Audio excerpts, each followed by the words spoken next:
Hello. What great honor. What great honor and pleasure to welcome you back to the Davos community.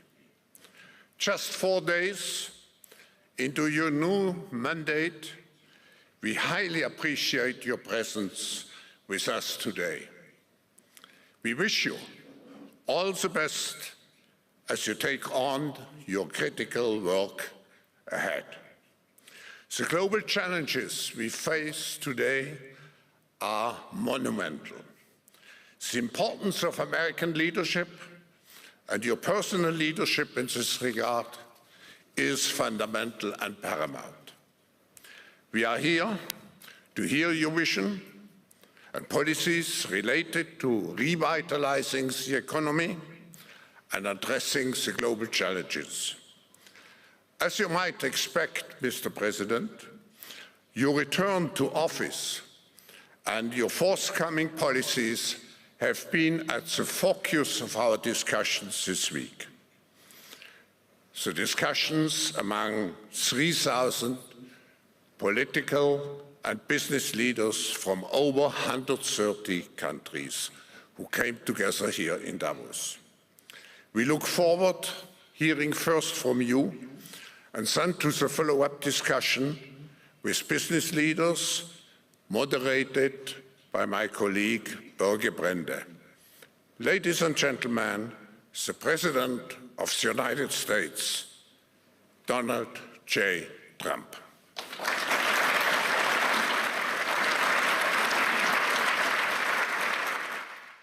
Well, thank you very much, Klaus, and hello to everyone in beautiful Davos. This has been a truly historic week in the United States. 3 days ago, I took the oath of office, and we began the golden age of America. The recent presidential election was won by millions of votes, and all 7, every one of them, all 7 swing states. It was a massive mandate from the American people like hasn't been seen in many years, and some of the political pundits, even some of my so-called enemies, said it was the most consequential election victory in 129 years. That's quite nice. What the world has witnessed in the past 72 hours is nothing less than a revolution of common sense. Our country will soon be stronger, wealthier, and more united than ever before, and the entire planet will be more peaceful and prosperous as a result of this incredible momentum and what we're doing and going to do. My administration is acting with unprecedented speed to fix the disasters we've inherited from a totally inept group of people and to solve every single crisis facing our country.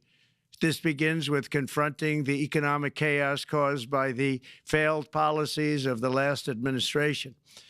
Over the past 4 years, our government racked up $8 trillion in wasteful deficit spending and inflicted nation-wrecking energy restrictions, crippling regulations, and hidden taxes like never before. The result is the worst inflation crisis in modern history and sky-high interest rates for our citizens and even throughout the world. Food prices and the price of almost every other thing known to mankind went through the roof. President Biden totally lost control of what was going on in our country, but in particular with our high inflation economy and at our border. Because of these ruinous policies, total government spending this year is $1.5 trillion higher than was projected to occur when I left office just 4 years ago. Likewise, the cost of servicing the debt is more than 230% higher than was projected in 2020.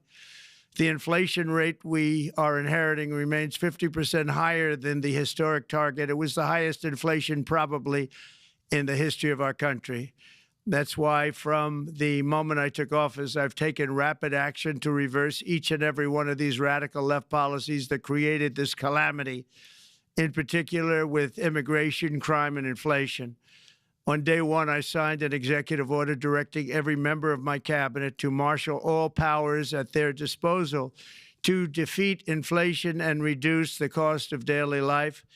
I imposed a federal hiring freeze, a federal regulation freeze, a foreign aid freeze, and I created the new Department of Government Efficiency. I terminated the ridiculous and incredibly wasteful Green New Deal. I call it the Green New Scam. Withdrew from the one-sided Paris Climate Accord and ended the insane and costly electric vehicle mandate. We're going to let people buy the car they want to buy. I declared a national energy emergency, and that's so important, national energy emergency to unlock the liquid gold under our feet and pave the way for rapid approvals of new energy infrastructure. The United States has the largest amount of oil and gas of any country on earth, and we're going to use it. Not only will this reduce the cost of virtually all goods and services, it'll make the United States a manufacturing superpower and the world capital of artificial intelligence and crypto. My administration has also begun the largest deregulation campaign in history, far exceeding even the record-setting efforts of my last term. In total, the Biden administration imposed $50,000 in additional regulatory costs on the average American household over the last 4 years. I have promised to eliminate 10 old regulations for every new regulation, which will soon put many thousands of dollars back in the pockets of American families. To further unleash our economy, our majorities in the House and Senate, which we also took along with the presidency, are going to pass the largest tax cut in American history, including massive tax cuts for workers and family, and big tax cuts for domestic producers and manufacturers. And we're working with the Democrats on getting an extension of the original Trump tax cuts, as you probably know, by just reading any paper. My message to every business in the world is very simple. Come make your product in America, and we will give you among the lowest taxes of any nation on earth. We're bringing them down very substantially, even from the original Trump tax cuts. But if you don't make your product in America, which is your prerogative, then very simply you will have to pay a tariff, differing amounts, but a tariff which will direct hundreds of billions of dollars and even trillions of dollars into our treasury to strengthen our economy and pay down debt. Under the Trump administration, there will be no better place on earth to create jobs, build factories, or grow a company than right here in the good old USA.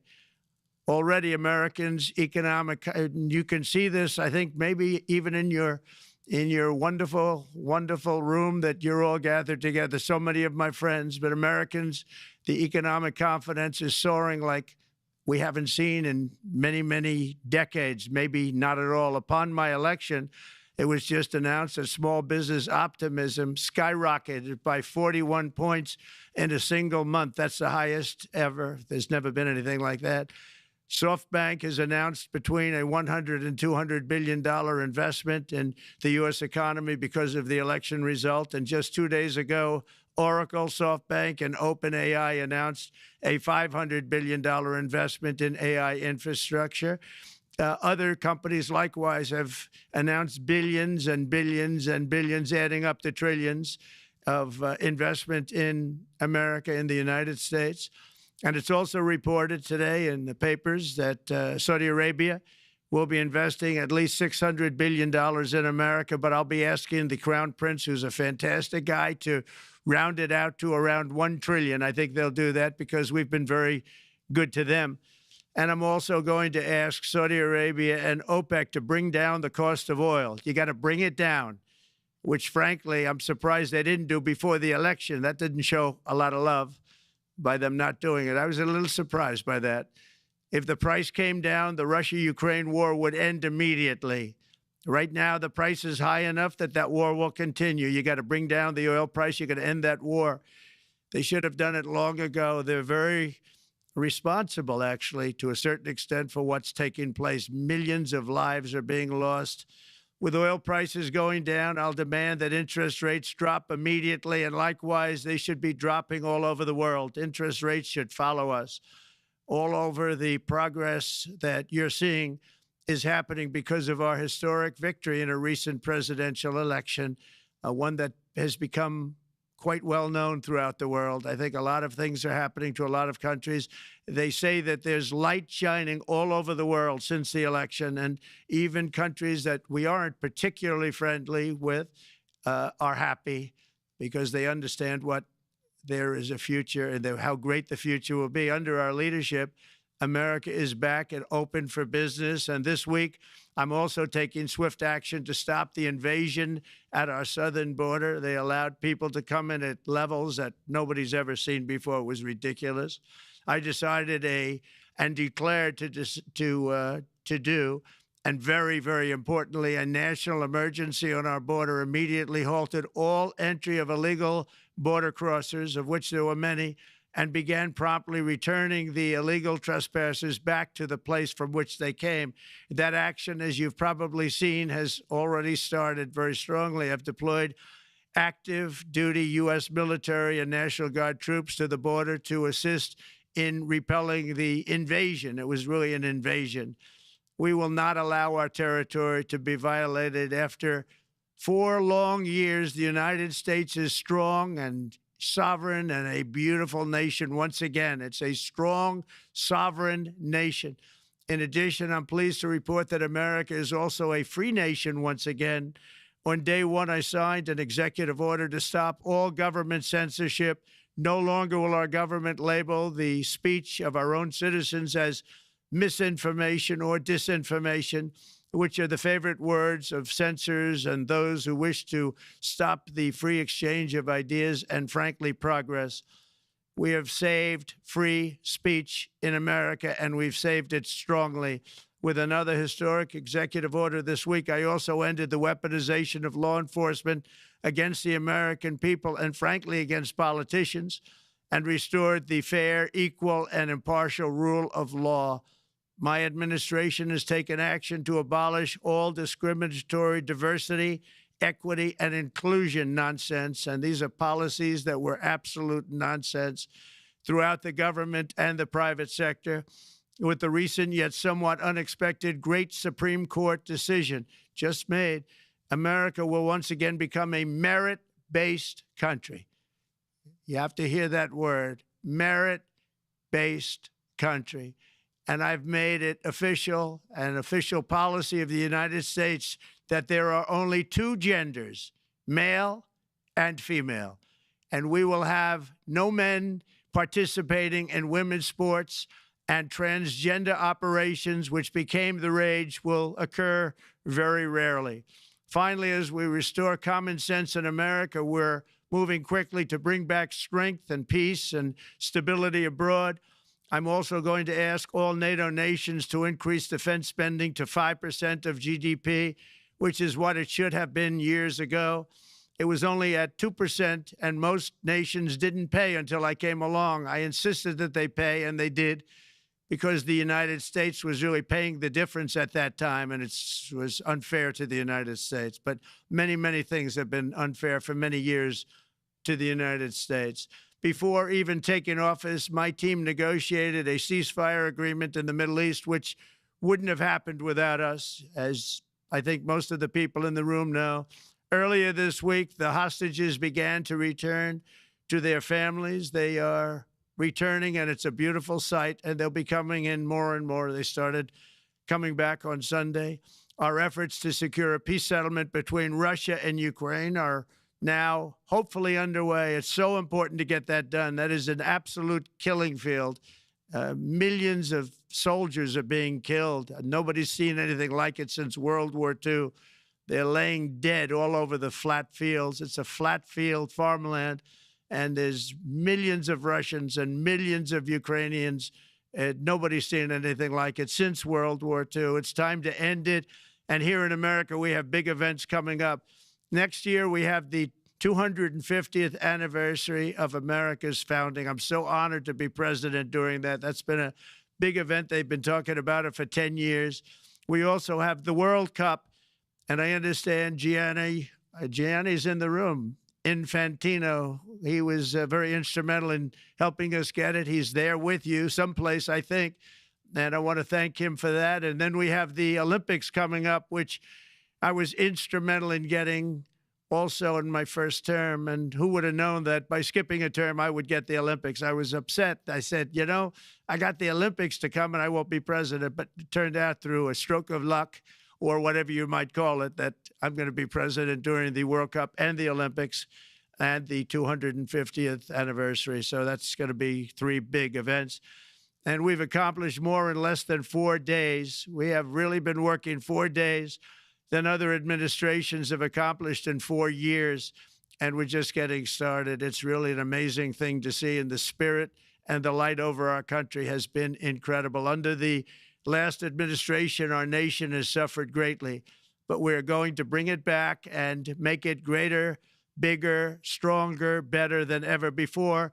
I want to thank everybody for being with you. I would have been there myself, except the inauguration was 2 days ago. I thought it might be a little bit quick to make it the first stop, but we'll get there one day. We hope to get there. But I do appreciate, I heard the audience is fantastic, and many of my friends are in the audience, and I will be taking questions now from some very distinguished people. Thank you all very much. Thank you. Thank you very much, Mr. President, for that very powerful speech. And I think you could hear the applause all the way from Davos to the White House. But next year it will be even better, because then you can get the applause here in Davos. So we wish you welcome to our village next year. We hope to see you. Thank you very much.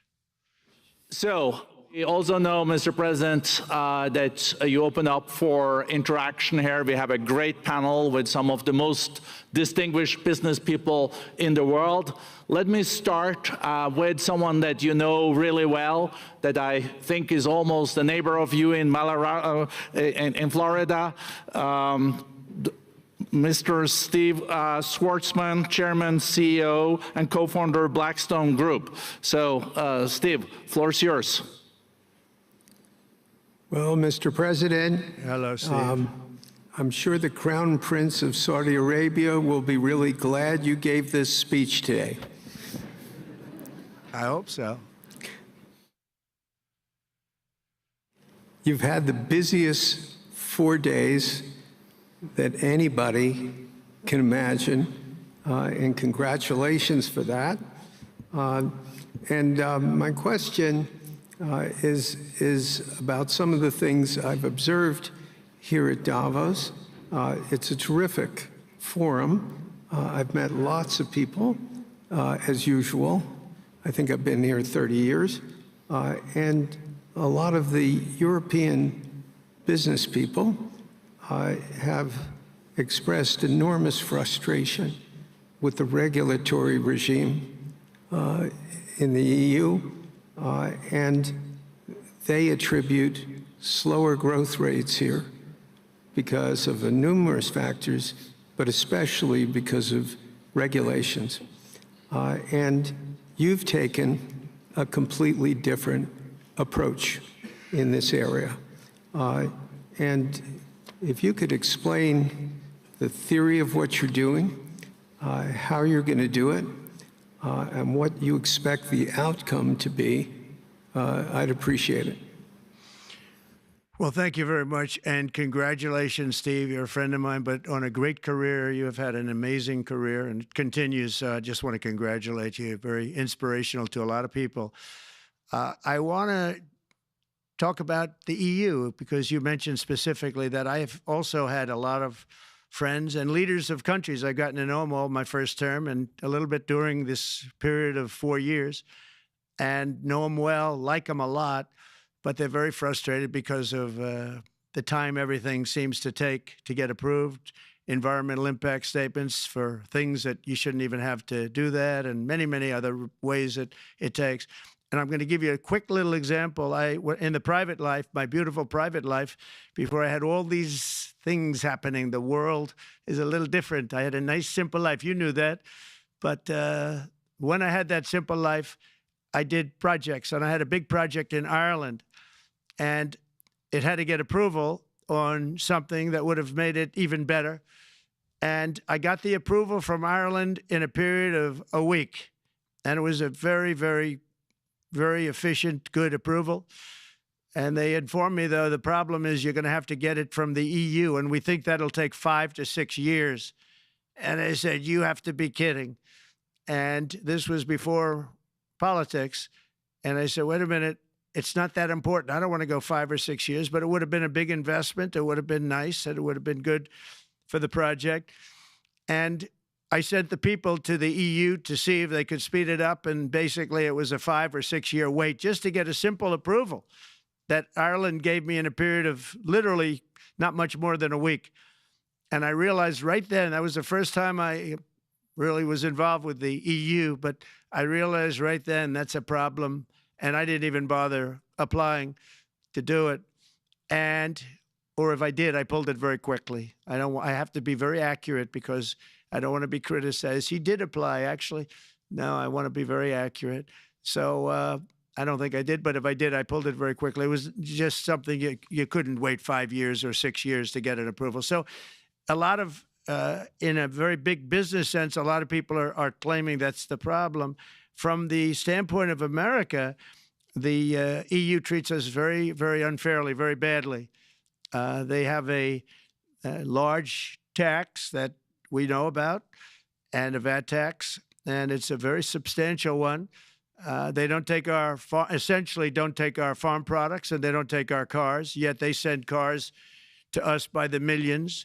They put tariffs on things that we want to do, like, for instance, I think they actually, in terms of these are non-economic or non-monetary tariffs, and those are very bad, and they make it very difficult to bring products into Europe, and yet they expect to be selling, and they do sell their products in the United States. So we have, hundreds of billions of dollars of deficits with the EU, and nobody's happy with it, and we're going to do something about it, but nobody's happy with it. So I think the EU has to speed up their process. Friends of mine that are in some of the nations within the EU, great people, they want to be able to compete better, and you can't compete when you can't go through the approval process fast. There's no reason why it can't go faster. So, I'm trying to be constructive because I love Europe.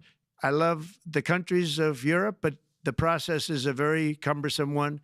And they do treat the United States of America very, very unfairly with the VAT taxes and all of the other taxes they impose. One other, just to finish up, I got a call from the head of a major airline, one of the biggest airlines in the world, and he said, sir, could you help us? What? Landing in Europe is brutal.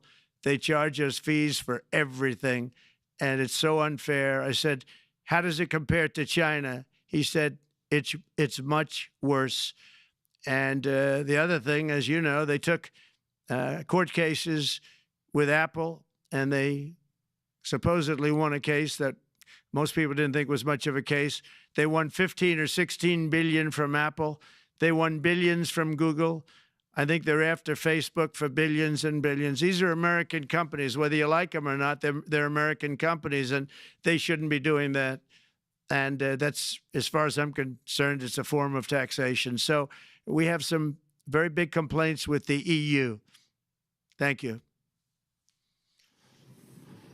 Thank you very much, Mr. President. We'll now go to one of your friends in the EU, Patrick Pouyanné. He's the chairman and CEO of Total Energies. I guess you have a question ready, Patrick, for the president. Mr. President, as we understand, energy is at the top of your agenda, and it's an honor for me to represent the energy industry tonight. In this panel, Total Energies is indeed the fourth largest oil and gas and electricity company in the world. I will not ask you a question about the oil price. It's quite clear what you expect from us. I will go to gas more. And our company is the largest #1 exporter LNG from the US company. We are a strong contributor to, and we invest in a mammoth LNG projects in Texas, $20 billion. It's far from 200, but it's $20 billion. And we contribute with that to security of supply to Europe as we export this LNG to Europe. Some experts fear that if there are too many projects developed in the US on LNG, this could have an inflationary impact on the US domestic gas price. And they recommend a pause on these projects. I would ask you the following question. What are your views about such a pause on investments on LNG in the US? What would happen if you would observe an increased domestic gas price because of these exports? And final question, which is important for Europe, would you agree to guarantee security of supplies of US LNG to Europe? Well, on the last part of your question, yes, I would. I would make sure that you get it. If we make a deal, we make a deal, you'll get it. Because a lot of people do have that problem. They make a deal and then it can't get supplied because of war-type problems and other problems. So we would absolutely do that. LNG is very interesting because when I took office for the first term, one of the first things I looked at was there were two very massive plants in Louisiana, a state that has been very good to me, won it by many, many points. And I felt strongly indebted to it, actually. And they said there are two plants that have been under environmental consideration for more than 10 years. And they were costing, as you say, you know how expensive those plants are, but they were costing like 12 billion and I think 14 or 15 billion, but they couldn't get their permits. They were in review for years, many, many years, like a decade or more. And I said, so ridiculous. I know so much about that because in the construction industry, I had to go through it too, but I got good at it after a while. But I saw the projects, and you're talking about a total investment of 25 to $30 billion, and it looked like it was going to end. They couldn't get their permits, and I got them done in less than a week. It was done, completed. In fact, when they called them to announce that it was done, the countries, largely countries, Japan was involved and another country and some very big investors, they couldn't believe it. They actually couldn't believe it. And I said, just do yourself one favor. Don't pay any consultants, because the only one that got it done was me. I got it done because it was the right thing to do for the U.S. and for the world, but the consultants had nothing to do with it. You know, the consultants go in and they say, give us millions of dollars because Trump did it. Nobody called me about it. I just heard it was a problem for years.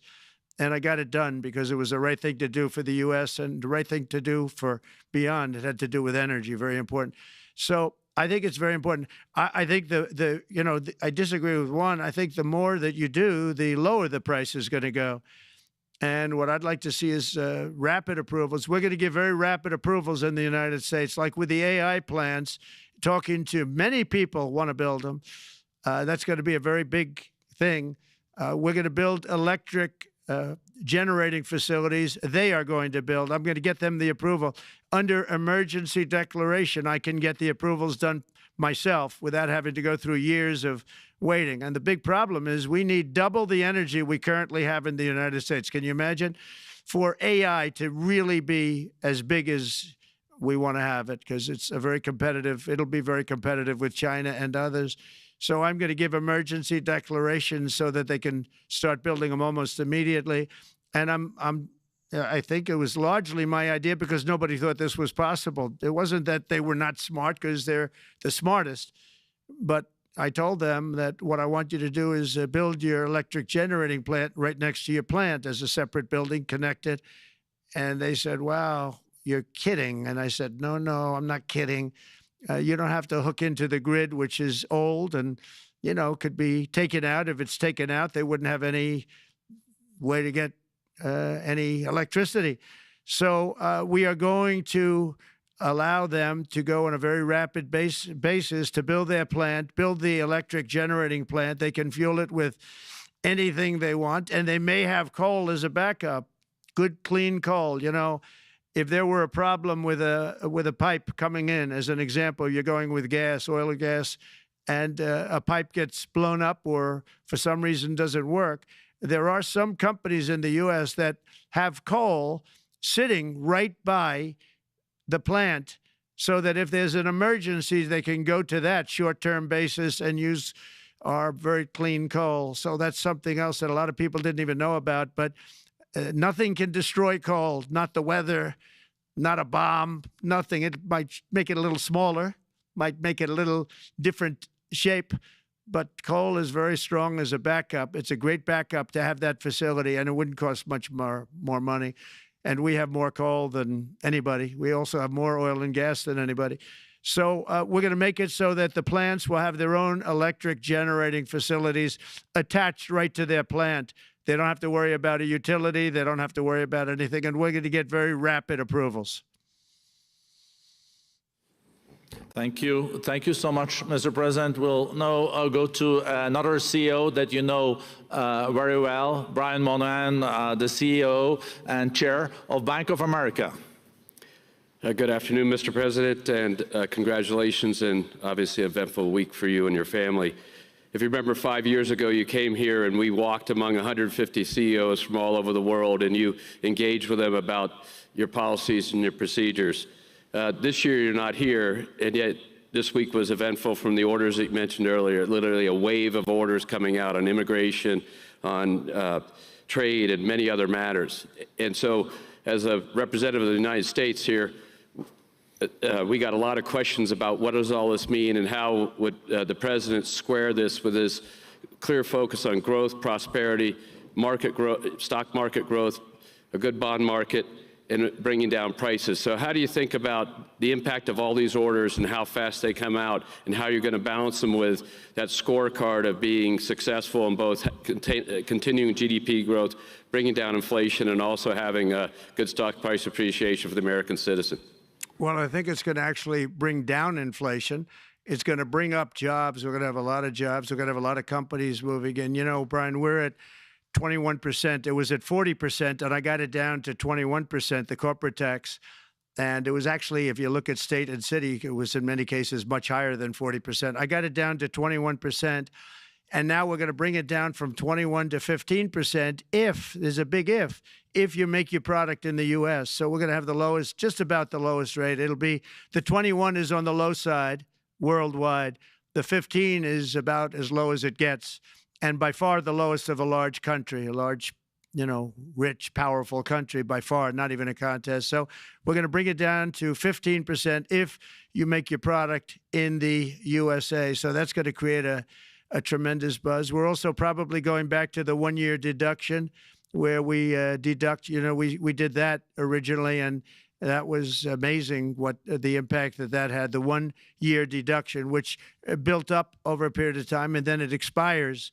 But we're going to go back to that when we do the renewal of the Trump tax plan. We have to get Democrats to approve it. But, you know, if the Democrats didn't approve it, I don't know how they can survive with about a 45% tax increase, because that's what it would be. And so I think they're going to be. We've been working along with them pretty well. I think it's very hard for a political group to say, let's charge people 45% more.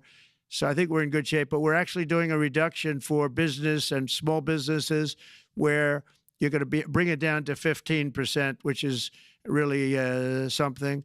And by the way, speaking of you, and you've done a fantastic job, but I hope you start opening your bank to conservatives, because many conservatives complain that the banks are not allowing them to do business within the bank, and that included a place called Bank of America. They don't take conservative business. And I don't know if the regulators mandated that because of Biden or what, but you and Jamie and everybody, I hope you're going to open your banks to conservatives, because what you're doing is wrong. Mr. President, I'll say that your friend Gianni said hello, told me to tell you hello, and we look forward to sponsoring the World Cup when it comes, both this summer for the club and next year. So thank you for getting that for the United States. Thank you very much, Brian.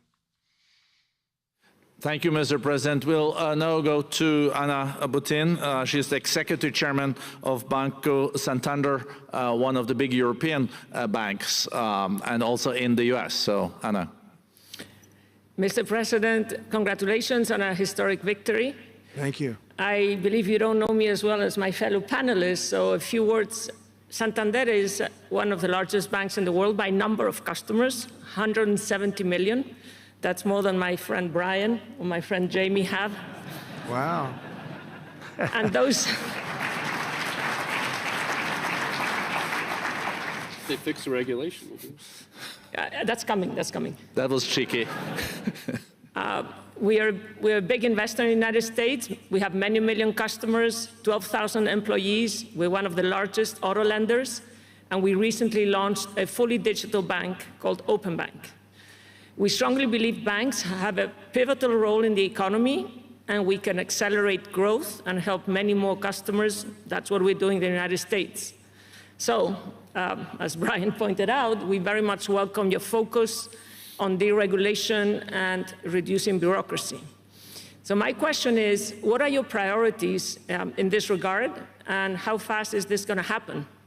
Thank you very much. Well, I think it's going to, thank you and congratulations. I know very much about your bank, and you've done a fantastic job. Congratulations. We are going to move very quickly. We've moved very quickly. We've done things in the last 3 days that nobody thought were possible to do in years. And it's all taking effect. It's going to have a huge impact on the economy, a huge positive impact. Money was being wasted on crazy things. I mean, the Green New Deal was such a total disgrace, how that was perpetrated. And it was conceived of by people that were average students, less than average students, I might add, and never even took a course in energy or the environment. It was just a game. Remember, the world was going to end in 12 years? Remember that? Well, the 12 years has come and gone. It was going to end. It was going to all foam into earth.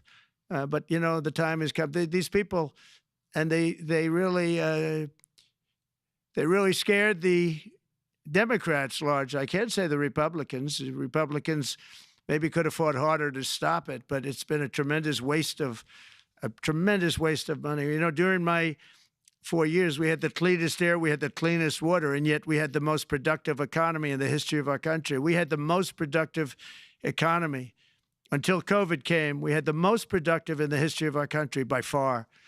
And actually, you can look worldwide. We were beating everybody from China to everybody else. So, and we think we really now, with what we have learned and all of the other things that have taken place, we think we can even far surpass that, actually far, far surpass it.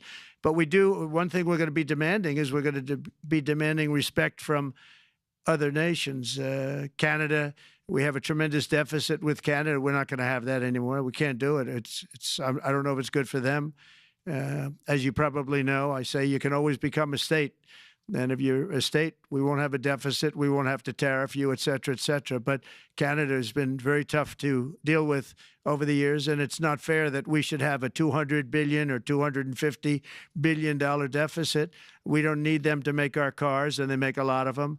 We don't need their lumber because we have our own forests, et cetera, et cetera. We don't need their oil and gas. We have more than anybody.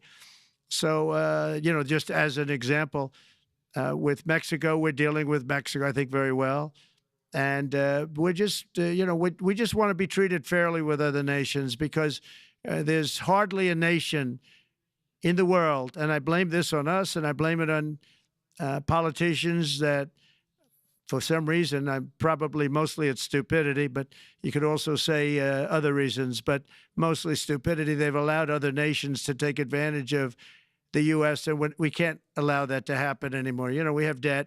It's a very small debt when you compare it to the value of the assets that we have, but we don't want to do that. We want to just have debt be obliterated, and we'll be able to do that fairly rapidly. And a lot of good things are going to happen.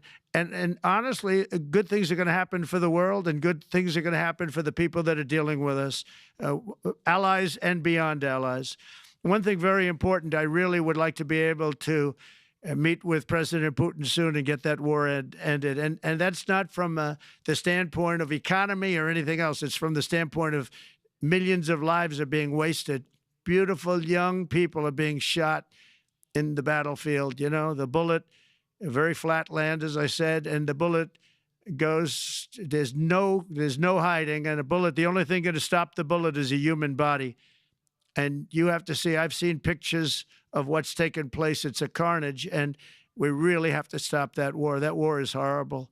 And I'm not talking economy. I'm not talking economics. I'm not talking about natural resource. I'm just talking about there's so many young people being killed in this war. And that's not including the people that have been killed as the cities are being, knocked down building by building. So we really should get that stopped. Likewise, in the Middle East, I think we've made a lot of progress in the Middle East, and I think that's gonna come along pretty well. Thank you very much. Thank you, Mr. President. We know that the most consequential relationship in the world is between the U.S. and China. U.S. 28% of the global economy, China close to 20. That's almost half of the global GDP. And we know that you called President Xi Jinping last Friday. We heard that you had a good discussion. How do you see the relationship between the U.S. and China in the next 4 years under your leadership? He called me, but I see it very good.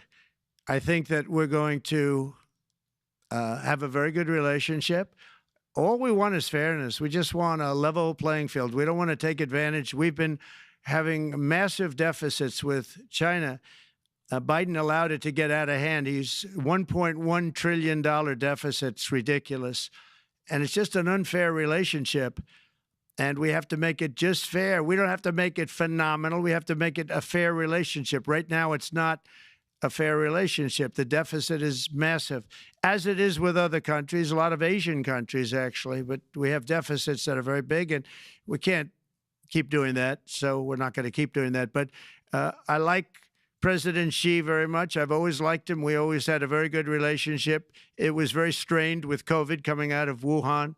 Obviously, that strained it. I'm sure it strained it with a lot of people, but that strained our relationship. But we always had a great relationship, I would say, and we look forward to doing very well with China and getting along with China.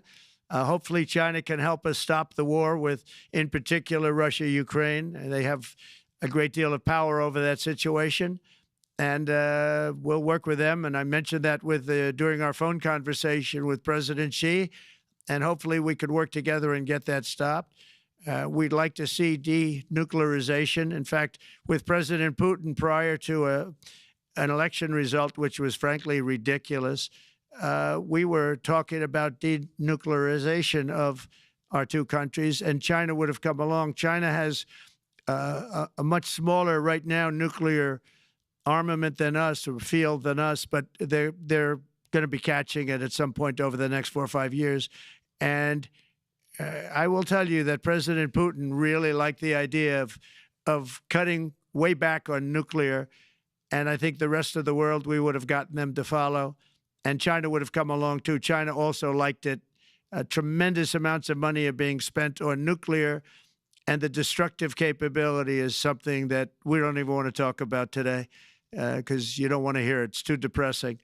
So we want to see if we can denuclearize, and I think that's very possible. And I can tell you that President Putin wanted to do it. He and I wanted to do it. We had a good conversation with China. They would have been involved, and that would have been an unbelievable thing for the planet. And I hope it can be started up again. Mr. President, when you're back here in Davos next year, will there be then a peace agreement with Ukraine and Russia by then? Well, you're going to have to ask Russia. Ukraine is ready to make a deal. Just so you understand, this is a war that should have never started. If I were president, it would never have started. This is a war that should have never, ever been started. And it wasn't started during there was never even talk about it. I knew that it was the apple of President Putin's eye, but I also knew that there was no way he was going in, and he wasn't going to go in. And then when I was out, bad things happened, bad things were said, a lot of stupidity all around, and you end up with what you have. Now you have all these bombed out cities that look like demolition sites with many people killed. I think the thing that you'll see about Ukraine is that far more people have died than is being reported. And I've seen that. But far, far more people have died. When you look at a city that's become a demolition site where big buildings have been collapsed by missiles hitting them and everything else, and they say one person was slightly injured. No, many people were killed. Those are big buildings. I was surprised at how that was my business. These are buildings that go 2 and 3 blocks long. They're 20 stories high. They're big, powerful buildings, and they were knocked down, and there were a lot of people in those buildings. That announced that 2 people were injured. That's not true. So I think you're going to find that there were many more people killed in Ukraine in the Ukraine war than anybody has any idea. But if you look now, so many of the people being killed are soldiers just facing each other with guns, rifles, and drones, the new form of warfare, drones. And it's a very sad thing to see. And when you see pictures of the fields that I see, nobody wants to see it. You'll never be the same. Thank you very much, Mr. President, on behalf of all the 3,000 participants here in Davos. We really underline that joining us the third day in your presidency, live taking questions here is so appreciated, and we are already ready for receiving you next year in person. So thank you very much, and all the best from Davos. Thank you. Thank you very much.